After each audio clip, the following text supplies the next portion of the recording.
Deputy Hersh with the King County Sheriff's Office Air Support Unit. We'll see if technology is going to work tonight for me. Turn this on. Well, that's going. Just a little background about me. Been a cop for going on, this will be my 15th year. I've worked for 4 different places because I can't keep a job. This is in 3 states. Started in North Carolina and came out here. I worked for the Port of Seattle from 2001 to 2004. And then from there I went to a suburb of Houston, Texas. Worked there for 5.5 years. And then came back up here and started with the Sheriff's Office 3 years ago, last month. I've been in the Air Support Unit for 2 of those 3 years. I was fortunate enough that when I got off probation, they needed a pilot, and I was a pilot. And I got a job in air support. By the way, all those moves were due to my wife, not me. Trying to keep a job. I'm actually, I think, a decent cop. Or at least I was. I try to play policeman every once in a while. On my way to and from work, because we have take-home cars, and so I drive from Renton out to southeast King County, and I stumble across police work every once in a while. I did that the other day, and an hour and a half later, I was, oh my goodness, give me a cop here that knows what they're doing. Anyway, so, do we have any pilots in the room? One. Anybody that's ridden in an aircraft before? Anybody that's heard the helicopter above their house? Oh, that's you. So I always wonder what is going on with the helicopter. So 5 police cars show up 2 blocks away from your house with their lights on, and it's 2 o'clock in the morning. You have no idea. You might read about it the next day on the West Seattle blog, but for the most part, you have no idea. The helicopter flies within a half mile of your house, and you think that the world is falling apart, and that there's an axe murder on the loose. 99.9% of the time, that's not true. Actually, I've never been to an axe murder at all. So I'd say for 100% of my time, that's not true. We go to all kinds of different calls, not just the big stuff that people think. We go to the domestics, we go to house alarms, we go to juvenile parties, we have all kinds of different stuff. That scares me. So that Llamas on the road? not so much in Seattle, because it's a densely populated area, but if we have a juvenile party out in southeast or North King County where it takes a deputy 40 minutes to drive, and we're somewhere near the area, I can buzz out there in 5 minutes, circle above it, throw my light down, the party's over, and that deputy can go do other police work, right? Go check it out for me. So we do all kinds of different stuff in the patrol realm. So I threw this presentation together, and I don't like deathbed PowerPoint, so I want to keep this very informal. If at any time you have a question, shout it out, raise your hand, whatever. Call me, whatever you want, give my attention, and I'll answer it. If there's anything in the slide that comes up that I don't cover, ask me. So in the area, there's 1 sergeant who doesn't fly and 4 deputies that fly. To become a pilot in the unit, you have to go through the TFO training, which is the Tactical Flight Officer, which does all the real work in the helicopter. The pilot just sits there in the right seat and does the flying. It's really not that difficult. The person in the left seat does all the work where they control the FLIR, talk on the radio, and do all the coordination. That's taxing and can wear you out sometimes. There's only 4 of us though.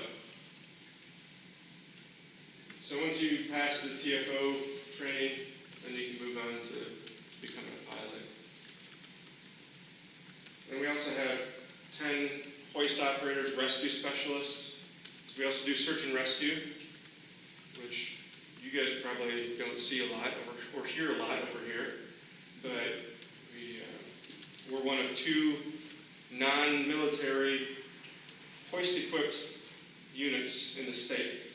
So we go from the Canadian border down to Oregon, to the ocean, to about central Washington doing rescues. We do about 20 to 25 live missions a year in that area. So these folks that are the hoist operators or rescue specialists, they have real jobs. They're real cops, a detective, patrol officer, or whatever their job is. And then if we have a mission, we call them up and they come in and do the work in the back of the helicopter to go rescue the folks. For patrol aircraft, we have two, which goes by the call sign Guardian 1. The most recent one is the 2008 407, and then a picture of the. And then we also have a 206, which spent most of its time as a Grand Canyon tour helicopter. About 5 years ago, we traded a bunch of military surplus helicopters for the civilian helicopter because it's a lot easier to get parts for the civilian one than it is the older military version of it. And on that, we have the thermal camera, the color camera, fancy mapping computer, a spotlight, and low jack for tracking the cars or equipment that's low jack equipped, and lots of police radios. The main search and rescue helicopter is this 1970 single-engine Huey. We take that antique all over the state. This is my pitch. If you know anybody who's got lots of money and they want a tax deduction, have them get a hold of me. I'd love to get a twin-engine helicopter, so I stopped getting gray hair or something like that. So there's nothing like being up against the mountain face in the middle of the night in a single-engine 1970 helicopter. We can talk afterwards. I don't want the Lord to know. So we take that all around the state, go everywhere, and then we have this one, which is tough to see because it's a dark background, and it's a dark green, the olive drab military one. Same helicopter as that one, except it doesn't have the paint job. And it's sitting there in our hangar. It was a parts machine. We got it from the Army about 3 years ago. They said, hey, we want a free helicopter. You come pick it up. So we sent 2 pilots down, and they flew it back up from Alabama. It's going to get rebuilt this year. In theory, I'm still holding my breath because the date for the bid just got pushed out another 2 weeks. So we got some grant money.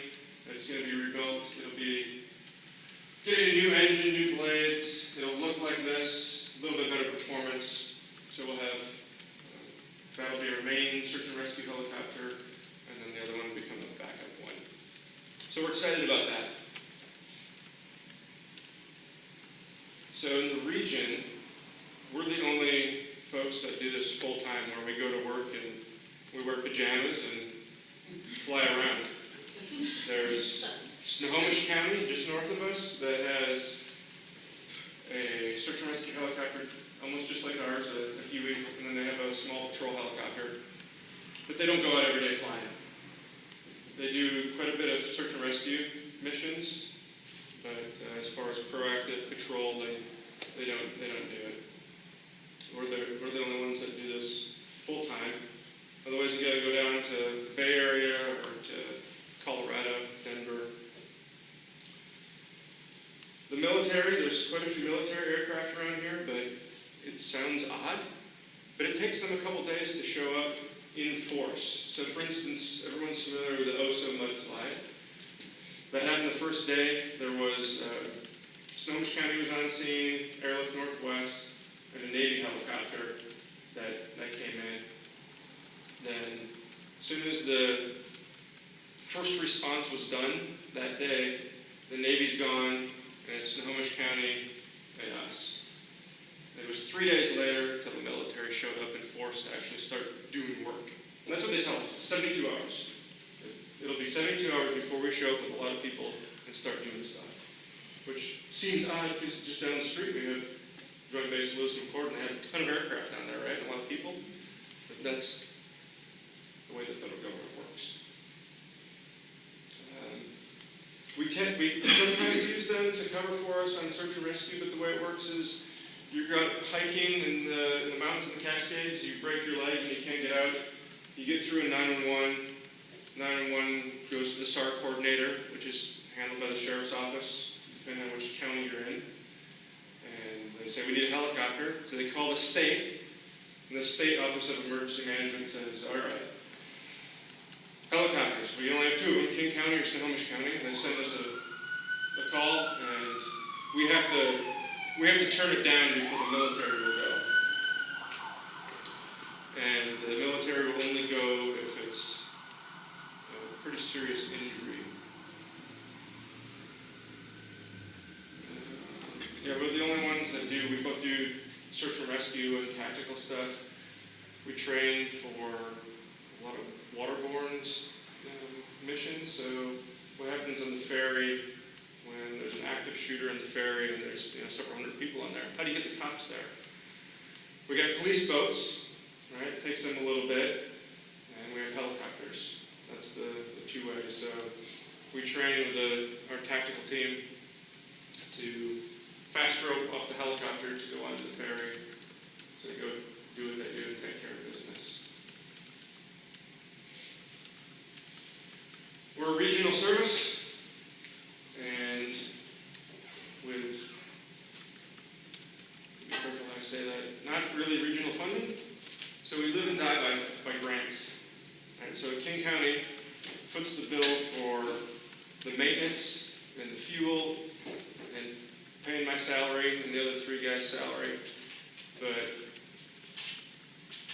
the rest of it is almost exclusively grant money or free helicopters. So the military, or we apply for grants and get that money to keep us going. But we go anywhere. So our theory is we get this grant money from the region. We're a regional asset. So I don't care if you're Seattle PD calling me, Tukwila, Renton, Kent, wherever, you call me, and we'll come and help out. What do we do besides make a lot of noise over your house in West Seattle? We do patrol support and tactical stuff I talked about a little bit. We train also for airborne shooting. We haven't actually, we've deployed that several times, but no one's actually shot yet in a real life situation from the helicopter. There's been a couple close ones, but it hasn't happened yet. So we do train for that. If we're up flying and there's an active shooter situation going on, I can go land at a school and pick up a SWAT person, throw them in the back of the helicopter, and go to where the scene is very quickly, and they can deploy from the air.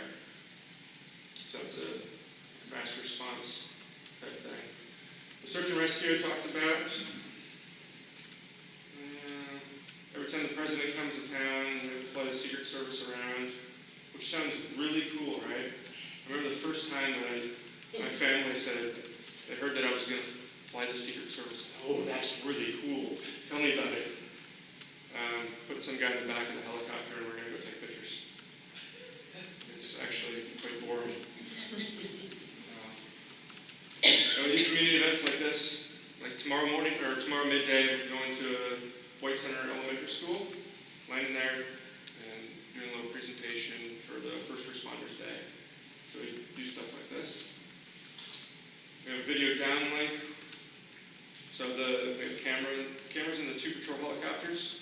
And we can send that just like the news does, a live feed down to the patrol officers. And these folks over here are like, what? I've never heard of that. You don't do that. It's coming soon. Working with their folks downtown, and I'm hoping that by maybe midsummer we'll have a soft rollout so the folks in their police car can go to their laptop and they can see what we see. So they can have a good live picture for them. Otherwise, how do they know? That's quite a tool. Yeah, it's real cool tool. So now, right now, if a big event happens, we have some handheld devices that can receive it, but it's almost line of sight, so they have to be fairly close. And now we are going to I send it out over IP. So it goes down to a receive station that gets sent out over IP to the computers. Or your smartphone, like I can get it on my phone and see if it's working. Is that going to be with several different districts, or just Seattle is all you're working with, or are you working with? As far as the receive end, yeah, so right now it'll be King County and Seattle PD. Yeah, actually, Seattle PD is way ahead of us as far as getting it to the end user, the firefighters and the police on the road. And then we do this other stuff, checking the rails and quite a few photography missions. So the detective calls up and says, I want to get a picture of the scene. I'll throw in the back of the helicopter, they bring their camera. We'll video record it for them, but they also take still pictures of their crime scenes. So a typical police call is we're flying around the county. This is kind of low-end animation. Right? So how can I quickly do this on PowerPoint? Right? We're up in Seattle, and all of a sudden, Kent calls. We scream down there and fly left-hand turns until the situation is resolved, which can be anywhere from 2 minutes to I've been on scenes for over an hour, circling from the same spot. And you're cursing the folks on the ground. Then you think, oh, life isn't so bad. It's raining out and I'm drying here. Man, I wish they'd hurry up. How long can you go before you have to refuel? So if I leave with a full tank of gas in the main helicopter, I go for about 3.5 hours. The backup patrol helicopter, about 2, maybe 2.5 hours. Yes, ma'am. Did I see on the news tonight, doing traffic on I-5 in the valley? They were, helicopter was doing trucks, speeding, Oh, that's a state patrol. and, Yeah, well, state that's state patrol, they have their own? They have airplanes that they use. Oh, okay. Yes, ma'am. And they do almost exclusively traffic-related stuff. Yeah, that's what we had troopers for, so they write a lot of tickets. They were doing the big rigs. That's what they do from the air, too. Oh, okay. Yeah. I thought they were using a helicopter, I guess not. No, it's an airplane. I was Yeah, the reading. state patrol only has airplanes. Yes, ma'am. Where is your parking spot? Like the Anna's hangar. house. Depends on where we're going. On the parking lot, good, look good to me. No, like where is the helicopter's house? We're based out of Renton Airport right now. Yeah, it used to be Boeing Field, but now we're over at Renton. We have actually hangar space for all the helicopters, so we keep them all inside. What was happening is the Huey was being kept outside, and it was costing the county like $10,000 to $15,000 a year of repairs just because of the weather. So everything is the same. Are they safe? All those were 1970 helicopters, are they safe? Do you feel safe? He hopes so, he flies them. I feel safe in them, but like I said earlier about the twin engine helicopter, being over the water and being up in the mountains with someone hanging off the bottom gives me gray hairs. So, are they safe? He's doing Yes. his grandkids right now. Yeah, They just seem so old. so their airframes are taken well care of. We have a maintenance provider in Olympia that does all of our maintenance, and they're experts in it. They're very good at what they do. Yes, ma'am. Well, no, I was just gonna say, I think you covered it, they have to be annual every year like any other airplane, right? I mean, Oh yeah, they get looked at every other week. Right. Yeah, they're in a progressive maintenance cycle, so every other week Is or there, more they're getting looked at. was there fabric in that other helicopter and that's why our weather took it down so fast? No, it's just the Huey. It's old and it leaks.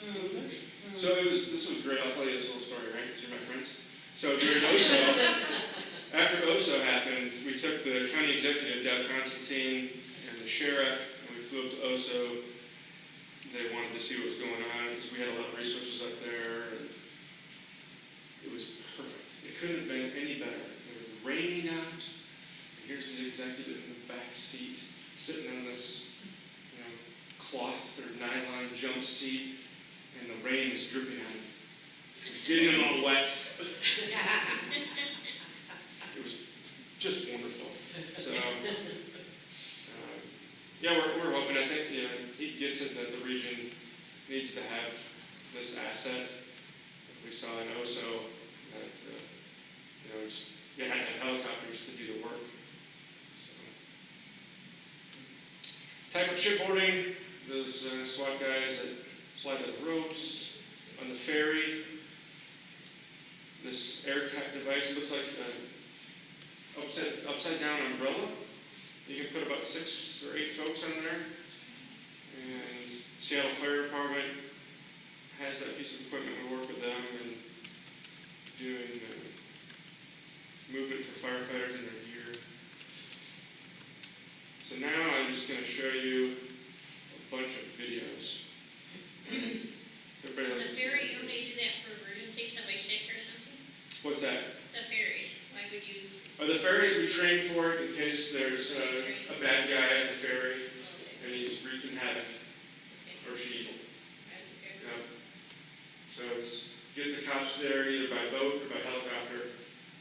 And we train for both. Like we have an exercise coming up this summer where King County, Seattle, Customs and Border Patrol, State Patrol, we all train together to figure out how to get on these vessels to We see the attack the Coast Guard problem. training all the time out there.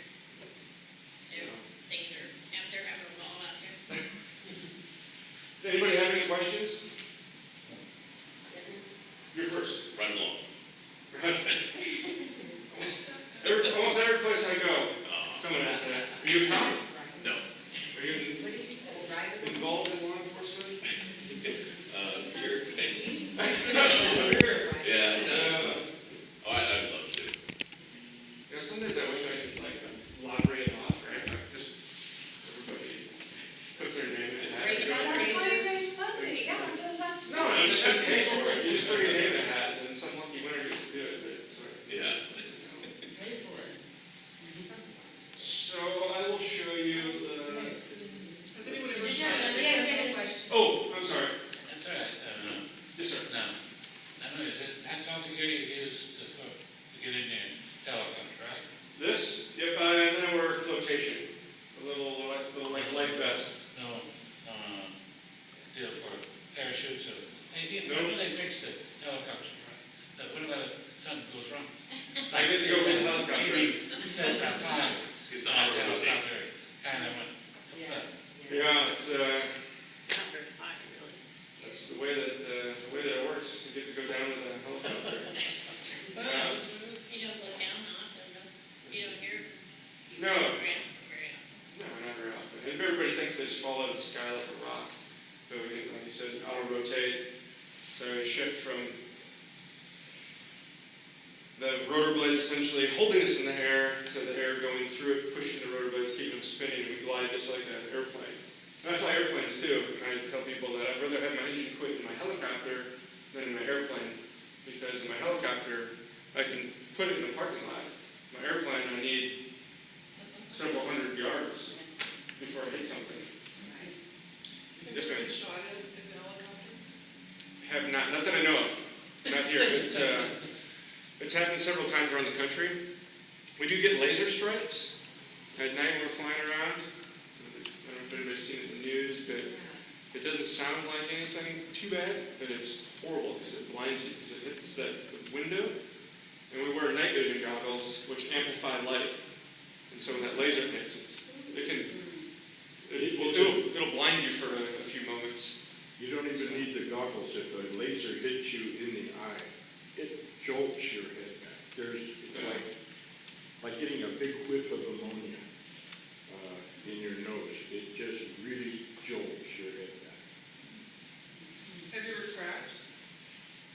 No. No. How fast can Guardian 1 go? Miles per hour. Miles per hour? Yeah. Well, ground speed or airspeed? Airspeed. Airspeed? Like Depends how on fast can you make it from Seattle to Oso? Seattle to OSO. It'd take about Like, over just under 30 minutes to get up there. Yeah. Yeah, so we travel at about, our max speed now with our new camera is 120 knots, so which is about almost 130 miles an hour. Somewhere around there. But it depends on the wind, right? If I'm going into the wind, some days, was it last week, I had a 40 knot headwind. It's like tick-tock, tick-tock. And, you know, like you gotta run faster, it feels like. But when you're going downwind, it's like being in a... Yeah, then turn around and go the other way. So, on nights when the wind's coming out of the south, I try to hang out in the south part of the county, so I can zip north fast, and if it's the other way, then I hang out north. So, like on a shift, are you down until someone asks for something, or are you just up hanging out until somebody asks for something? Or how does that work? So normally the day shift folks, which I'm on right now, we work Monday through Friday, 9 to 5-ish, and we do a lot of sitting behind the desk, unless there's a call. So I say day shift is more like firefighters, where we respond to a call, and less like a police officer out looking for trouble. At night, it's the opposite, where we come in and we'll do a little bit of our, whatever we have to do, admin work, and then we get up and we'll just fly patrol. We aim for 4 hours in the air, at least a night, and we just, like on my really fancy graphics, we'll fly around the county. Every pilot's a little different, but essentially we do just a big racetrack until we get called. So when we're up there, we listen to King County Southwest, Southeast, and North Radio, Seattle South, Renton, Kent, Auburn, and then another radio that we monitor that everybody has access to. So we listen to a lot of radios at once, and we'll listen to them, and if something comes up, we'll just go. So if we hear the wheelie cars over here in West Seattle, get into trouble, we'll point that way, and we'll go there. Because if we wait till dispatch access, we're behind the power curve, right? Yes, ma'am? Is it on scan or something? I'm trying to figure out how I would listen to all those radios at one time. Yeah, it's on scan. Is it okay? Yeah, so in the That makes helicopter, sense. yeah, we have a radio, it's actually 3 radios in one, and all those go off of one radio, and then we have one dedicated to Mars. You familiar with Mars? I am. Okay. It's a planet. Okay.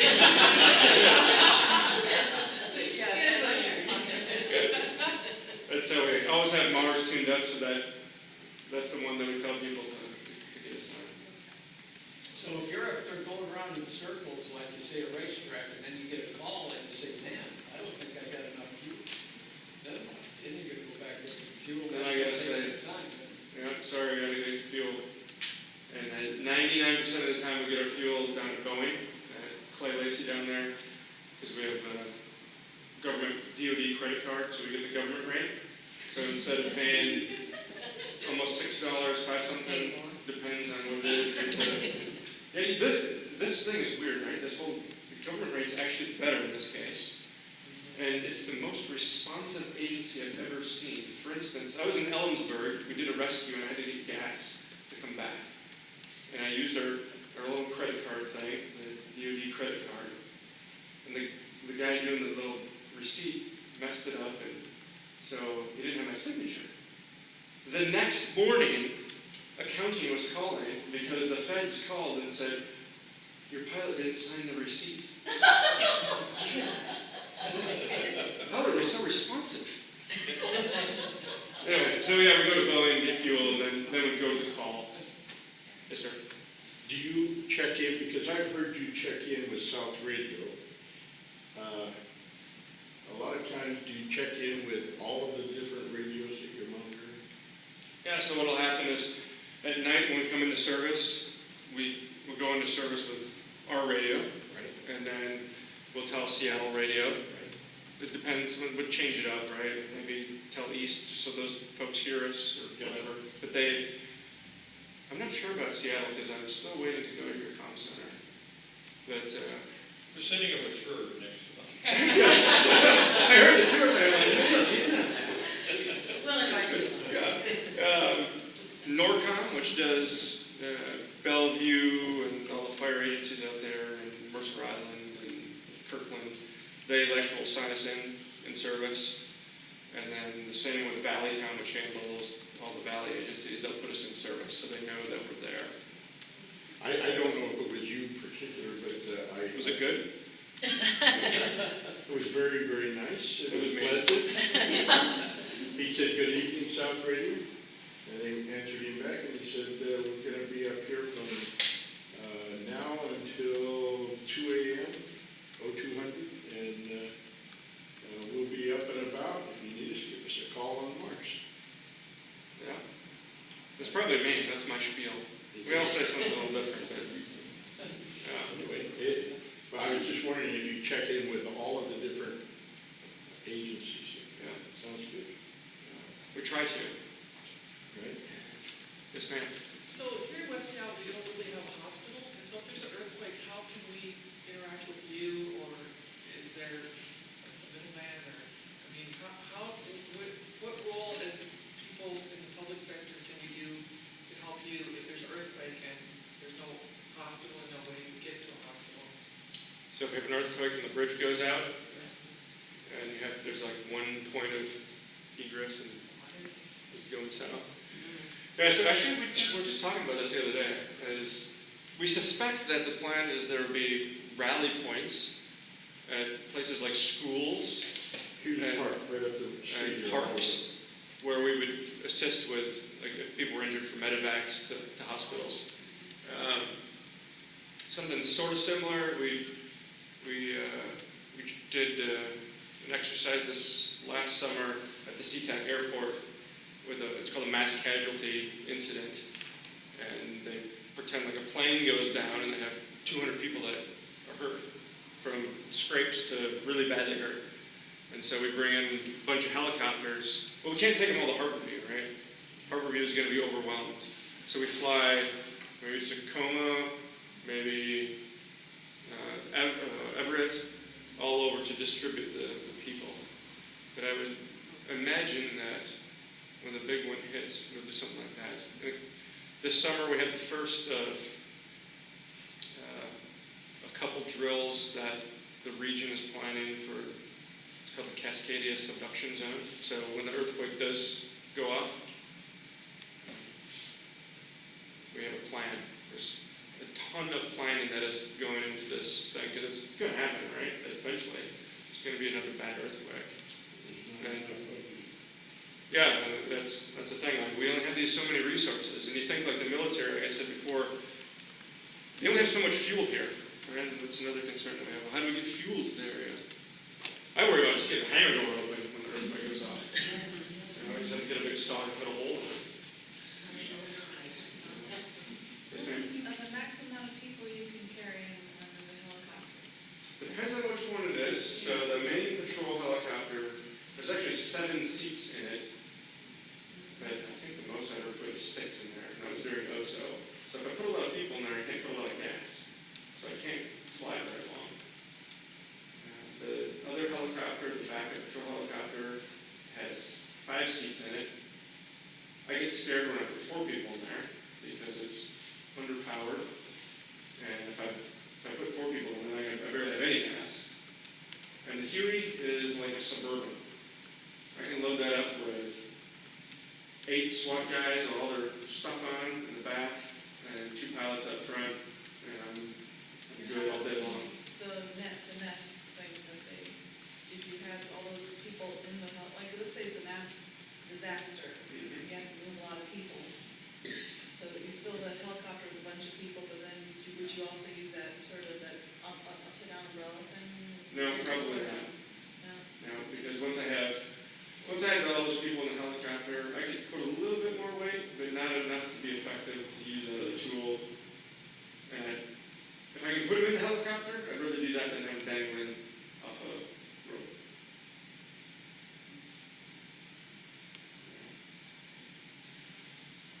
That's videos.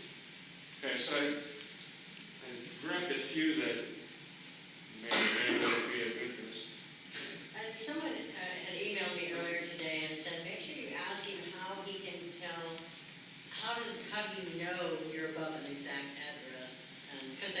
So we have to study the map book for months How about GPS? before you get accepted in the area. You have to do a 1,000-question test. No, we have It's a not gonna cover it, I don't think.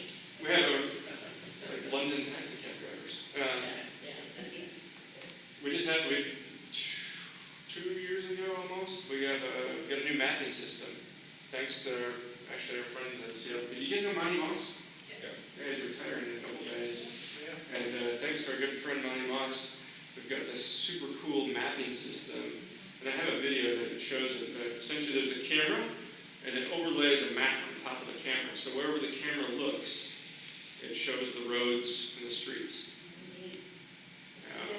Yeah, it used to be, you had the camera, the screen would be split. So you had the camera and then a map of where the helicopter was. And you play this guessing game, and the way we do is we count houses. Third house down from the northeast corner of the hill. Now we can say 1, 2, 3 Main Street. I have a quick question. I was watching one of the videos, maybe not the one you're going to show, but you mentioned... Don't spoil it. Yeah. Sorry. Spoiler. No, you mentioned something called FLIR, or FLIR? The FLIR? Yep. And could you explain what that is, or when you get to it, kind of Sure. show what it is? Yeah. Because I don't know. Yeah. Let's see here.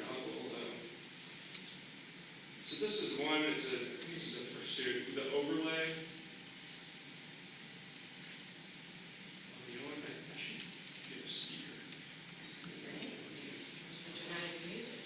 I need a little portable speaker. That's what I need to buy. You know, I don't think I brought we did have. That's all right. This. Okay. So you can see this is a. Look at her phone, This is a picture of the FLIR. So FLIR is a name brand of a thermal camera. So it only detects heat. Is there a way to turn down the lights? You might see it a little better. Oh yeah, there we go. So in this case, in most cases, we have it set for white is hot. So the hotter something is, the whiter it'll be. Let's see if I can fast forward to. Isn't that forward-looking infrared radar? Forward-looking infrared is the, yeah. Infrared.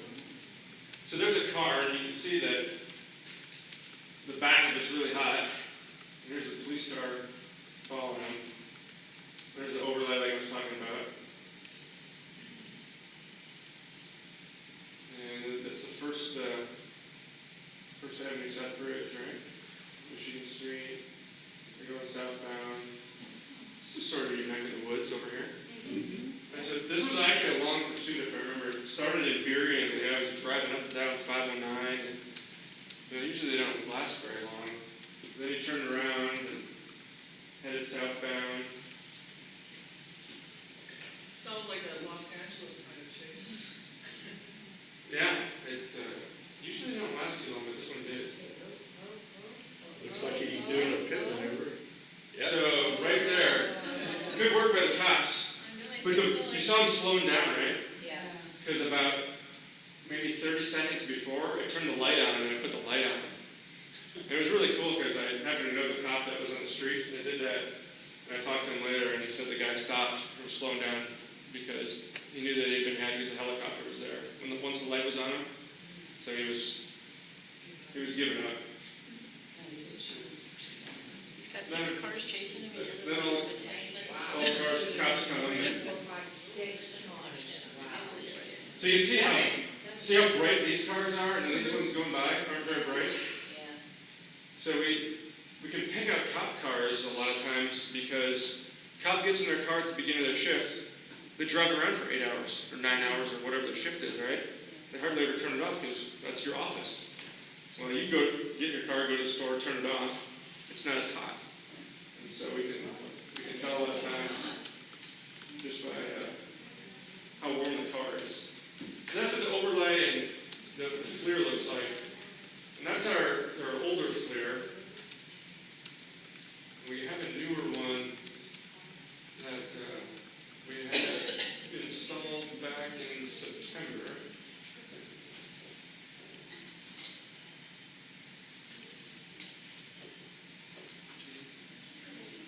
Now, is that controlled by the pilot or the? The tactical flight officer, the person that sits in the left seat. And do you rotate those jobs then? Or does, I mean, across the Yeah, street, so- so yeah, you're not so- always the pilot or always the. Yeah, I mean, usually it's every other day, or depends on, if you're feeling a little under the weather, you TFO and don't fly. I apologize for not having any sound here. Usually the speakers. So this was in Northgate, right? Is that outside the base? I'll, Oh, it's the stores, that's an apartment complex by Northgate. There were 6 juveniles that had done an armed robbery at the transit station, transit center at Northgate. And they were hiding in those trees. I really wish there was audio, because you'd hear what we say to the folks. Does it not come through? I don't know why it's not working. It's not, And you have the sound on it. Is the mute on? It's on all the way up, and this is all the way up also. Oh, you know what? HDMI's hooked up, so it's trying to send the sound up the cable. Yeah, and you know, That's what we it don't is. have speakers here. We do have some sometimes. So there's the cops down here. And there's the dog. So you got your light on that tree now? No, No. we hardly ever use the light. So a lot of people think we use the light a lot, but so for instance, if I was to back up the video where I first saw them, if I was to put the light on, they know that I see them. Yeah, And I don't want them to know that I see them. right. So, But you're up a tree. Okay. yeah. So they're in there, and you can see that the picture is just amazing with the new HD camera. Wow. They're hiding in the bushes. So are you telling them then? Yep.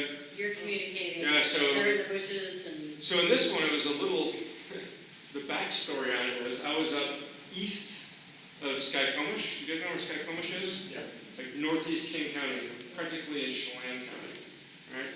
Up there, because a guy ran from a trooper on a traffic stop on Highway 2. And Seattle PD called for us and said, armed robbery. We said, well, it's going to be a while. And at that point, I just almost gave up because we're working that call. By the time I get all the way to Northgate, we're talking 15, 20 minutes at the soonest.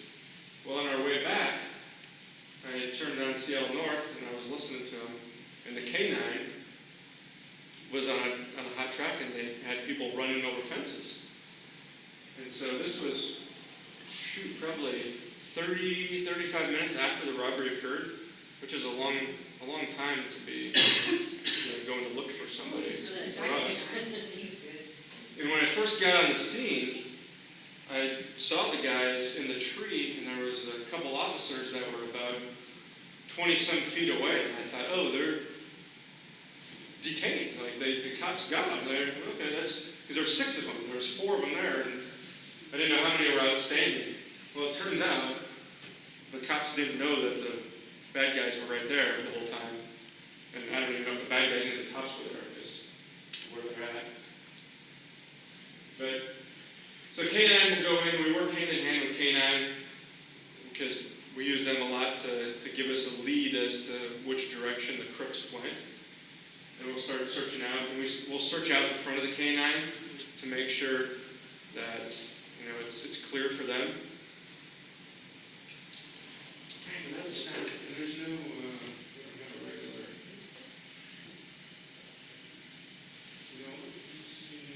Let's try this. Let's take this.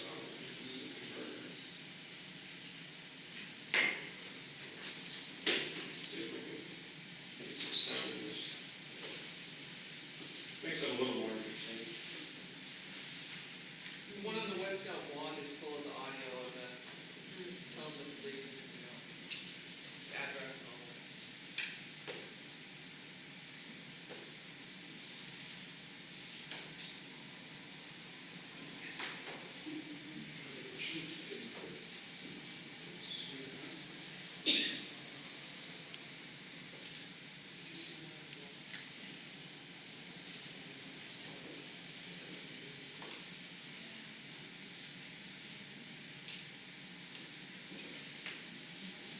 officer, you better stick with your flying.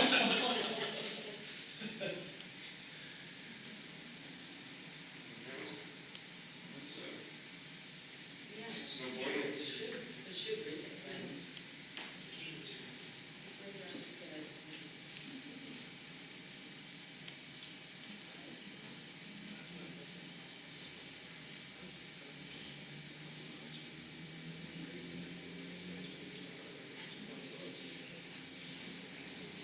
Well.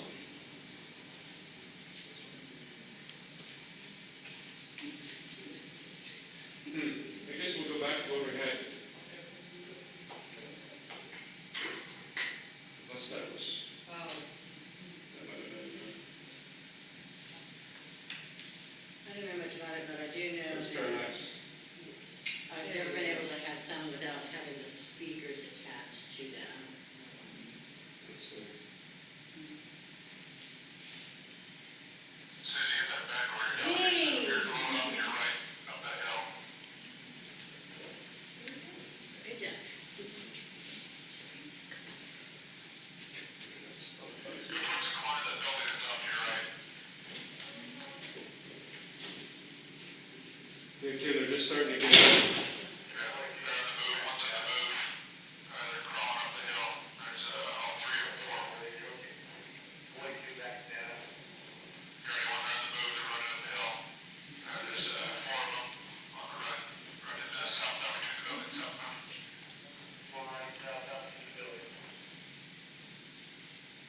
Should be coming out of northeast 95th.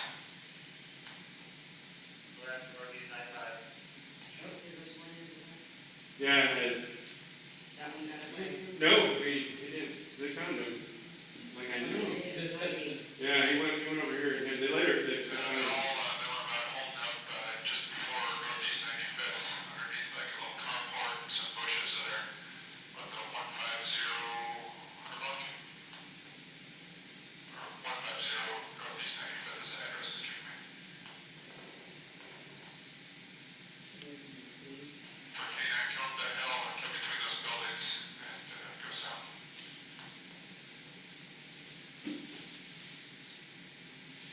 There's police coming up. Yep, so here's the cops. Oh, yeah.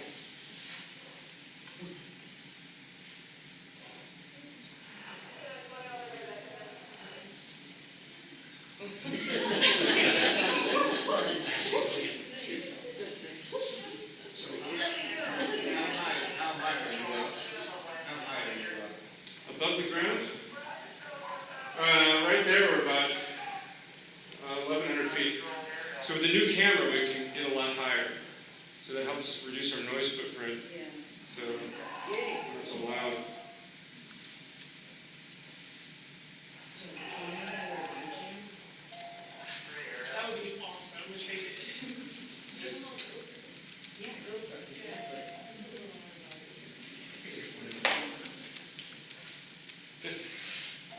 How do you know it's uphill? Do you have an elevation marking on the map too?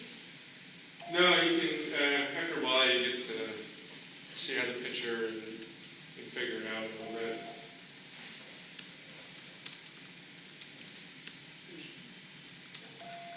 So that car was in pursuit, that's why it's coming in. You can see the, No, so that's just a regular cop car, see that, But why is it so wide? because he's had it on all this whole shift. It's been running all day. Oh, okay, okay. And like in Seattle, they trade out cars, so one person gets out, another person gets in. Got it. I didn't know if it was something that you activated, or maybe they activate. That was, not, that was not done. Um,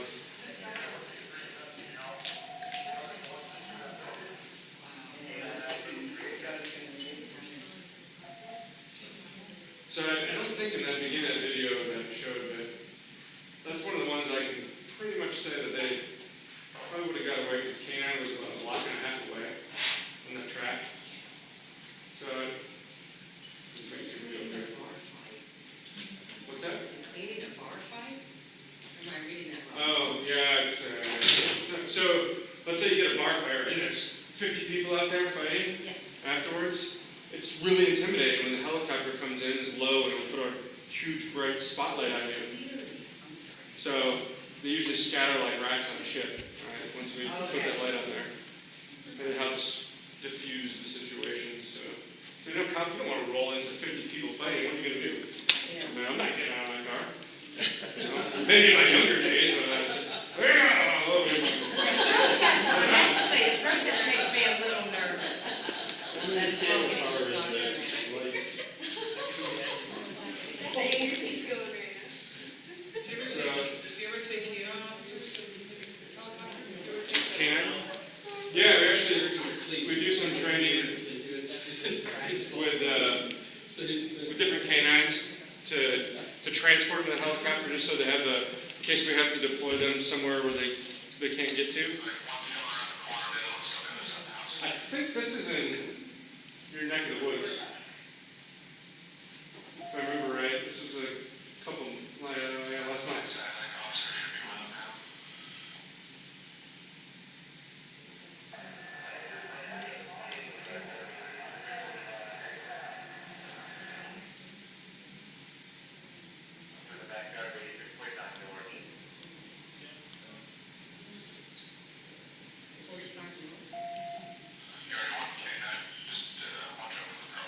I think it was off Delridge. Yeah, my house is 2 blocks This is over from this a one. party, a juvenile, a guy who just, they didn't, the people at the party did not want him, so they called you guys on. Saying that he was stabbed or Yeah. something. Yeah, that's what it was. Yeah, it's just Stabbing. stabbing. Yeah, it's so stabbing. Yeah, This is 2 blocks from like a block from my house. Yeah, they were arrested. They said, they lied to the police and said there's a stabbing, and they got you. Yeah. Imagine this thing. It did sound a little weird, but then also like people running, and this guy's running from the cops and hiding, like, oh, Yeah. maybe it's, He's like, I'm supposed to do this. yeah. So,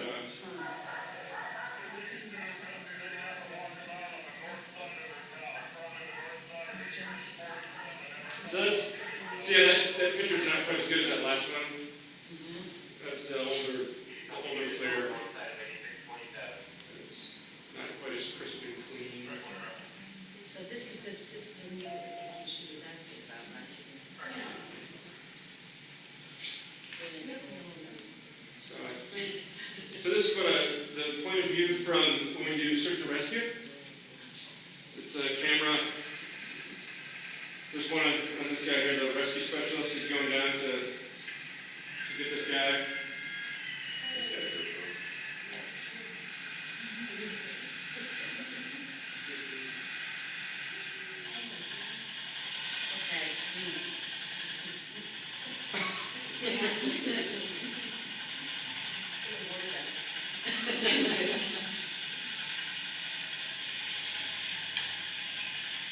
What's the closest you can get to the ground when something like this? Well, our cable's only 250 feet long. We try to keep it, as short as we can, but without the obstacles. So like this, the terrain, is pretty steep. So the trees here are like this, so we have to be up like that. So he's giving you directions. So he does this all by hand signals. So here he's calling his 10-foot mark. So you're watching this up hard? I'm not that good. I just sit up front. The guys in the back do this, and they have a little controller that controls the hoist up and down. And then they tell us where to go. So the guy in the back will say, I need to move, forward 1. And so we'll inch it forward, or left or right. Now he's doing this. So now he's gonna go find. So here he's coming off the hook, and then we go up to here, this guy.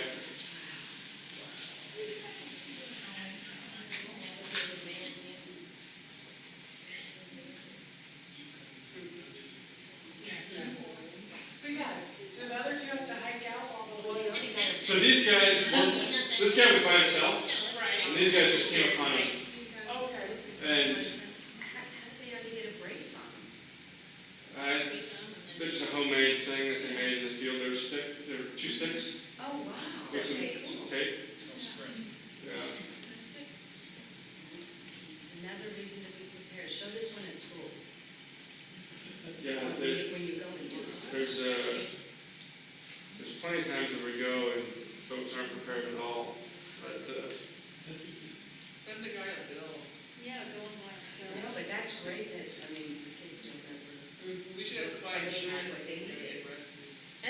people job when you're in the mountains and. put the- themselves in jeopardy needlessly and then have to be rescued, is there any, does the county ever go back to try and recover some of those costs? Nope. That's a shame. So you call 911 and 5 cops come, they charge you. If they send 20 cops. So the problem is we don't want people going to do self-rescues, because then more people get hurt. So But yeah, no, there's some people that come in, if I wasn't here in a public meeting where at the bar drinking beer, I'd tell you what I feel, that, you know, you're like, really, what are you doing on the top of this mountain? You're in shorts and a tank top, and it's 40 degrees, that's it. you know? Not smart. Job security. Yeah, it's, Do you guys also have like this load, I forget what they call it, the handheld beacons? Do you guys have? so, yeah, the personal locator beacons? Yes, that's it. Yep. So what happens is you set that off, and it goes to it depends on which provider. To them, and then they'll call it this national center to Florida, the, what do they call it? I forget the name of it. Military thing, right? And then they get the resources, the state or local resources to go to where it is. And so they just. I think we've only had, out of the last number, I think it was 2 out of 14 were actually real ones. The other ones were accidental. But it's like calling 911, right? You accidentally call 911 at your house. Guess who's coming? This folks right here. So, You know, I was a fireman for 11 years, and I can't help but think that you, as well as these folks back there, put themselves at risk every time they respond to any call. Just, you know, there's an element of risk there. so we're in night vision goggles. This is what it looks like. Whoa. Oh, yeah. This is some voice training that we're doing at night.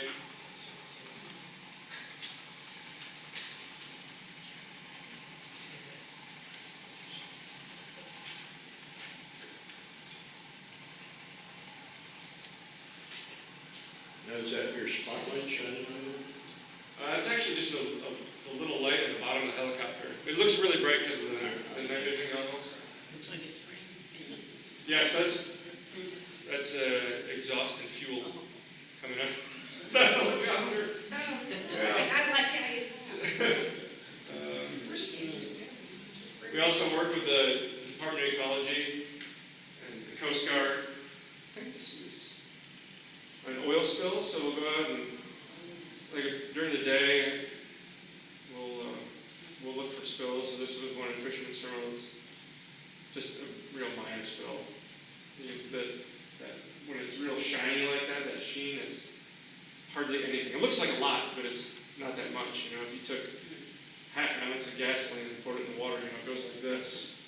So looks like it's really bad, but it's not. And with our mapping computer, I can take and plot this out on there, and it'll make a shape file and calculate the area, and then I can send that to them, and they do whatever it is they do, and they use it in their investigation, and if it's bad oil spill, and they find out who did it, and then they send them a big bill. They love sending people bills, big, huge bills. Yes, ma'am. So you talked about going to different parts of the state when you're needed. What's the furthest you've gone outside of King County? Furthest Yeah. is just a few miles from the Canadian border up in Okanagan County. Okay. So do you stay in Washington then? Like if something big happens in Oregon, do you fly to Oregon? So we could. Yeah, the furthest that I've been is to Cascadia County. I know a couple of other guys several years back got right down by the Columbia near Portland. Just depends. Mostly in Washington State. Yeah. And then I wish I had numbers. We don't keep track of it. But people say, why do you go all over the state and do this, right? I bet my next paycheck that at least 50%, and it's probably more, the people that we rescued that are hiking are King County residents. we have the populace, Yeah. and they go out. And, you know, if you live in Chelan County in the mountains, do you go hiking in the mountains very often? Probably not, right? Because you live there. If you live in Seattle, you want to get out in the mountains and play, and you go hiking and accident happens. So when you go places, are you always welcomed? Or do sometimes they say, get out of here, you're bugging us? Criminals don't like that. You're making it difficult. As far as With the police departments that you're working with. yeah, so we're pretty good about, like, we know when, like, the video showed where the dog was going in Northgate. So once the cops are going to make contact, once they know where the crooks are at, we'll purposely go higher, further out, so we're not so loud. Because the cops on the ground, if they're yelling at you, let me see your hands, let me see your hands. Yeah. All you hear is, you know, maybe a noise machine. Yeah. So we'll move off. And every once in a while, they'll remind us, hey, could you move off a little bit or whatnot, but we're pretty good about it. Unless it's West Seattle, and I'll do it. 50 feet over the rooftops. So did you really hear him the other night, or was it news? Oh, yeah, yeah. Yeah, so if it's at night, there's Like, I can kind of, like probably no chance that it's the news. I don't think they fly at night. I'll have to ask them. They're right next to us, but yeah, it's. yeah, because I can pretty much figure out how your pattern, where you are, what you're looking at, is, you know, you're going around the circle. Yeah. The center, basically, what you're looking at. Yeah, yeah, it's a good So fly. you were responding, it wasn't just he was out, Correct. he was responding to Correct. something. I was out in White Center, Recently. off of Roxbury. You always make left turns? Pretty much, yeah, because the TFO sits on the left-hand side, Okay. and so I have a better view looking out. Yeah. So it reminds me, so about a month ago, you probably, and I saw it on the West Seattle blog, and they thought that they were getting invaded by some kind of military, I think. Our Huey is loud. Yes, it's really. It's super loud, we know that. I mean, and it's super distinct, and if I could make it quieter with your generous donations, I would. If I could get a new helicopter, but, you know, it is what it is. So that particular night, a gentleman had a 50-foot fall over in the Olympics, and his buddy hiked out a couple hours to call 911. We got called to go over there and get him, so we gathered our crew, flew over there, and we had coordinates where the person was at, where the fall was. We couldn't find him. We're like, and we anticipated it not being a good outcome for him because of the injuries. So we said, well, we better go back. So we came back, got the other helicopter, patrol helicopter that has the thermal camera on it, and we went back over, two of us, and we used the FLIR, the thermal imager, to find him. We found him. Like, okay, he's alive. Good. Wow. So then we flew back, got in the Huey, flew over, got him, and then took him to Harborview. And so that night, because we got the call at about 12:45 in the morning, and we didn't wrap up until close to 6 in the morning. And I know that on the blog I saw several comments about they were flying right over the top of my roof. If I could fly higher, I would. The problem that we run into here is that, you know where SeaTac Airport is? Just down the road? So they get big planes that go in and out, and they go north-south. And they own the airspace that's on both ends of it. And when there's planes coming in, we can't go any higher. We're not special. We get treated just like almost everybody else. So when we come across West Seattle, especially in the east side of West Seattle, we have to start dropping down to stay out of the airspace. Sorry, I think that guy appreciates it because he get to live. So, and we're cognizant of the noise, right? And we're not going to fly the Huey at night over West Seattle just to go fly, you know. And we understand that it's loud. The helicopters and the small planes go from the west to east to where we feel right smack over our house. Yeah, In fact, I wave at them, sitting there eating dinner, right at you, Yeah. you know. Yeah. My wife and I don't think they're high enough, but, you know. But we have to stay low because of I SeaTac. know, They line up. I know, it's come right, if you watch Has there ever been an indication where they will direct traffic for you? In a sense, like if you're doing something more important? I mean, Very, very, very rarely, and it depends on the time of the day, right? So imagine this, here's SeaTac Airport, and they've got probably 10 planes stacked up in front of them. They start moving 10 planes, we're looking at big delays. And they don't like delays because that's money and it's safety, right? So now all of a sudden I've got these planes right here, what am I gonna do with them? Where do I put them? Because I've got other planes coming in. I've never had anybody, had them move anybody for me. It depends on the controller. You know, if you get a new controller at SeaTac and they're not comfortable with us, they're like, you can tell they're, whoa, wait. And we don't get much leeway, but if it's a more seasoned controller and they're comfortable with us, they'll let us get away with more than the other person. And it depends on the weather. You know, if the weather is low like tonight, it'll be a lot less of a chance. You know. Yes, ma'am? In this day and age, we're getting more technologically advanced, so. Supposedly. I hope. But those drones that are, down the road. Excellent question. They're not even down the road, they're in the air. Okay, yeah. Yeah. they just But, got, okay. But, No, but, Well, they just got. about a month and a half ago, there was an incident down in Pierce County where a gentleman had a drone, and the news helicopters were there, and he flew it over the top of them and very close to them. And the other guy in the news helicopter saw it, and he followed him and got a picture of him. The problem is the FAA is almost exclusively hands-off if it's you and your drone. Whatever your name is. What's your name? May. May has a drone, and she's out flying as a hobby. And you can do that. And the FAA is like, no. May's Realty photography service. You're making money now. You're doing it commercially. Now you have to play by the rules. Now the FAA cares. It's a weird conundrum, right? And it's something that the helicopter industry is trying to get a hold of to help shape the rules, because it's an issue for us.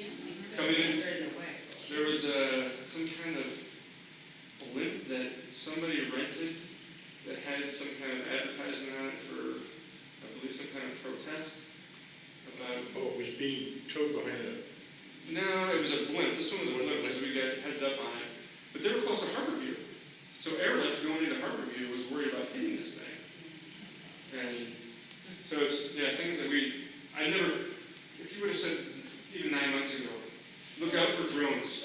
Like what? Now it's something to look for. my question is not the air traffic for you, but if it's more cost efficient and it's quieter to have a drone, like job security wise, I think you still would have a job, so someone has to pilot that. And if it would be strong enough to be able to hold that infrared camera, that would be you, or being the KCSO. Yeah. But you wouldn't need to fly a helicopter to just do the infrared and help the cops out finding the perpetrators. Do you see that in the future of your job? In this area? Yeah. No, not my career, probably. It's. So Seattle PD, correct me, Lieutenant. if I'm speaking out of turn. go ahead. There's a little bit of partnership that there were some With drones. search and rescue, obviously you need a full helicopter. Yep. People, bodies, but just to help to search for, They've actually converted that helicopter's flying down into a drone. They've done that. Totally possible. There was 2 of them, and the elected officials in the area said they got an outcry from people because it's big brotherish, right? Yeah. I guess. Nobody has the time to spy on anybody. Hardly answer the calls that we have. So they said, oh, get rid of them. So they shipped them down to LAPD. Now LAPD is in the same boat, and they're like, what do we do with it? Flashing blue lights on them, just like the police, that'd be. That's what we did. It's a political response. It is Yeah. not, it's not everything you're saying is absolutely right. He agrees with you, but it's a political response to a situation. And the concern is Big Brother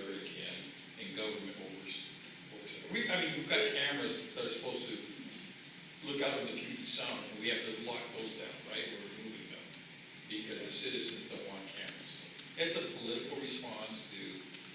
People don't want cameras even on their streets. Yeah. What Jake's talking about works like in Africa, they use it like that for game and to like catch poachers. They go out and find it, and then they tell the guys with the guns to go where the poachers are. They use it just like you're talking about.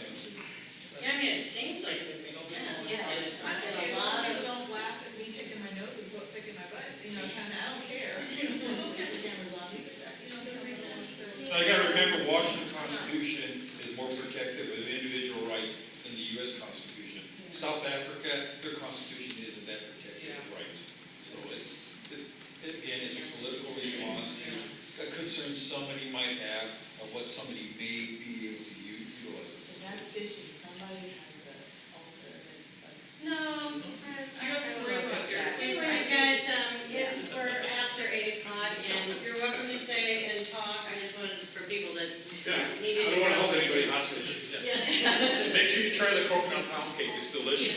thank you. Thank you.